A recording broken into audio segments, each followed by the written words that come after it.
Kena siapa? Saya di situ saya.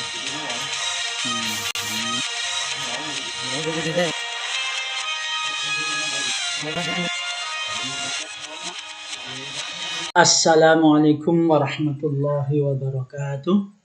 Bismillah, alhamdulillah, salatu wassalamu ala rasulillah wa ala alihi wa mawala amma ba'du.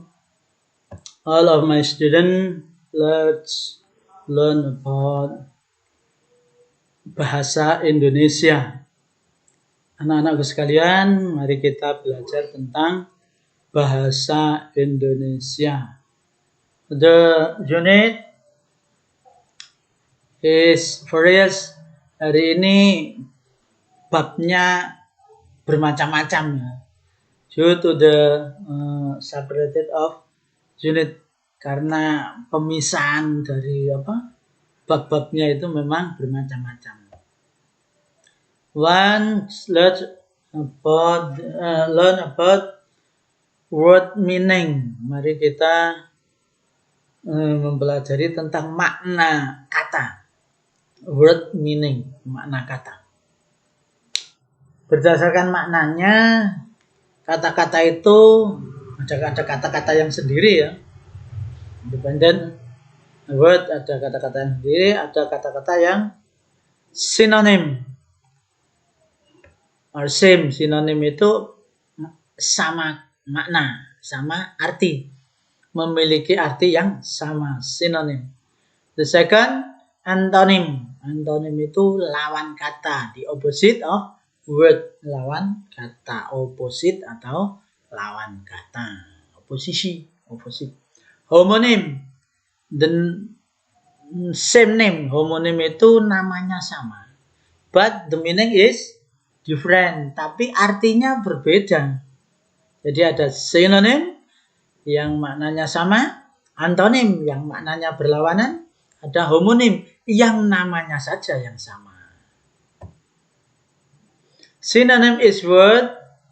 Synonim adalah kata that mean exactly, yang memiliki arti sama persis, or nearly atau mirip, as another words, dengan kata yang lain. Dengan kata yang lain itu maknanya itu mirip atau sama, itu namanya sinonim. Antonym is word of opposite meaning or contrary. Kontra itu lawan. Jadi antonym is word, antonym adalah kata dari lawan maknanya. Itu namanya antonym, contrary atau berlawanan. Homonym, word spelled and pronounced alike. Word spelled diucapkan, and pronounced itu dikatakan, diucapkan itu alike, sama, dikatakan secara sama, but different in meaning, tapi artinya berbeda. Artinya berbeda. Kayak orang pinter, artinya itu bisa dukun, bisa sarjana. Sama-sama pinternya, tapi yang satu dukun, yang satu sarjana. Itu kan pinter sama pinter, beda makna. Nah, this is example. Ini adalah contoh dari sinonim. Agar. Agar dengan supaya itu kan artinya sama. The meaning is similar. Artinya sama. Agar dan supaya. Selesai dengan usai. Finish. Artinya kan sama-sama. The meaning is finish, artinya kan sama-sama selesai, usai, bubar, itu sama artinya ya. Melihat dengan memandang, look or watch. Melihat dan memandang sama-sama pakai mata, sama-sama bisa mengetahui. Menulis dengan mencatat, nah itu sama tuh. Nulis ya pakai bolpen, pakai buku, mencatat juga pakai bolpen, pakai buku. That is called synonym. Itu disebut sinonim. What is antonym? Example, apa contohnya antonim? Contohnya antonim adalah baik dengan buruk. Itu kan lawan kata. Baik itu lawan katanya buruk. Besar lawan katanya kecil. Susah lawan katanya senang. Berat lawan katanya ringan. Itu namanya call antonim, disebut antonim. And the last, yang terakhir homonim. Homonim itu namanya sama tapi artinya berbeda. The name is similar, equal, but the meaning is different. Tapi artinya berbeda. Bisa. Oh, bisa itu kan dapat ya. Bisa itu dapat ya. Bisa lari. Oh, dapat lari. Bisa pinter. Oh, dapat pinter kan? Tapi kalau bisa ular. Oh, itu kan racun. Ular berbisa. Itu kan racunan bisa tapi artinya bukan bisa, bukan dapat. Tapi artinya racun. Sama-sama bisa tapi berbeda arti. The name is similar. Namanya sama but the meaning tapi artinya is different. Genting.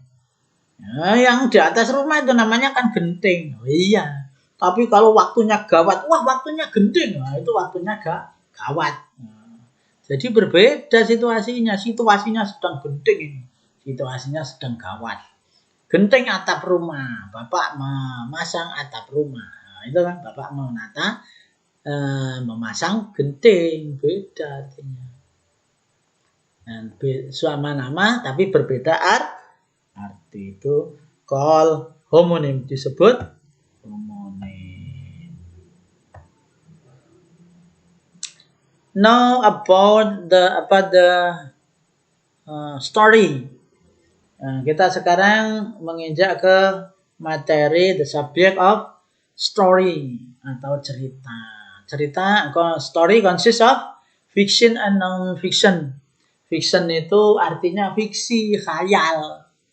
Khayal itu artinya ya di angan-angan itu berkhayal itu ya. Nah, kalau non-fiction itu tidak khayal atau nyata. Fiction based on imagination.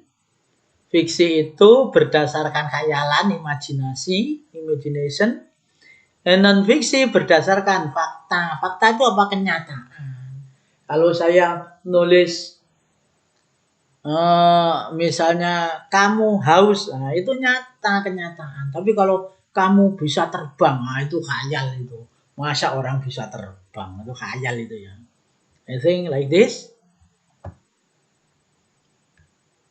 Fiction refer to literature created from the imagination. Fiction atau fiksi itu mengacu pada karya tulis atau tulisan created yang dibuat dari from the imagination, dari imajinasi atau dari khayalan. Khayalan itu apa? Angan-angan, dari angan-angan ya. Dari angan-angan. Whereas sedangkan non-fiction atau non-fiksi itu bukan khayalan tapi kenyataan. Refer to the literature mengacu kepada tulisan base yang ditulis berdasarkan. Base itu berdasarkan. In fact pada kenyataan. Kenyataannya orang tidak bisa terbang ya tulis kenyataannya tidak bisa terbang. Itu namanya non-fiksi. Call is non-fiction. Nah, this is the example of fiction. Ini contohnya fiksi. Superman ngangkat pesawat terbang. Masya ada orang bisa terbang apalagi ngangkat pesawat. That is called fiction or imagination. Itu hanya khayalan atau angan-angan saja. Kenyataannya kan enggak ya. Angan-angannya begitu. Itu namanya fiction, called fiction. Or like this. Kancil sama buaya. Dongeng kancil sama buaya. Kancilnya ngomong-ngomong sama buaya kemudian ditipu, itu khayalan. Aslinya yo buaya lihat kancil ya langsung dimakan dong, enggak usah ngomong-ngomong. Masa buaya ngomong dulu mau makan ya kancilnya lari.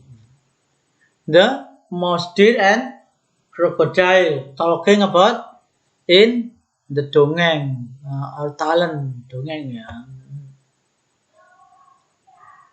This is the example of non-fiction ini adalah contoh yang tidak khayal. Dulu tentara-tentara kita berperang melawan Belanda. Itu beneran, bukan khayalan, bukan angan-angan. That is fact. Itu adalah fakta kenyataan.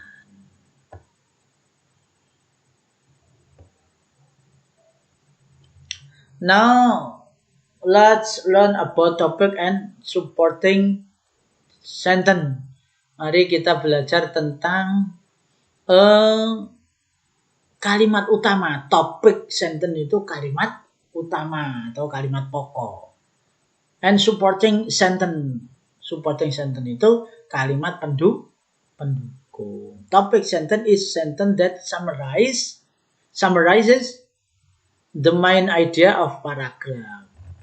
Topic sentence atau kalimat utama adalah kalimat yang merangkum atau berisi tentang ide pokok dari sebuah paragraf. Kalau paragraf itu ide pokoknya pasti ada di kalimat utama atau topic sentence. Topic sentence atau kalimat utama. Isinya main idea. Apa? Main idea? Main idea itu ide pokok atau gagasan utama. Kalimat utama memuat atau kalimat utama berisi ide pokok atau gagasan utama. Supporting sentence. Supporting sentence is sentence with information that support main idea. Jadi kalimat pendukung supporting sentence adalah kalimat dengan informasi yang mendukung kalimat utama. Jadi yang menjelaskan kalimat utama itu kalimat pendukung. Yang menjelaskan kalimat utama disebut kalimat pendukung. Anything enough? Akhirul kalam. Wallahul muwaffiq ila aqwamit thoriq. Wassalamualaikum warahmatullahi wabarakatuh.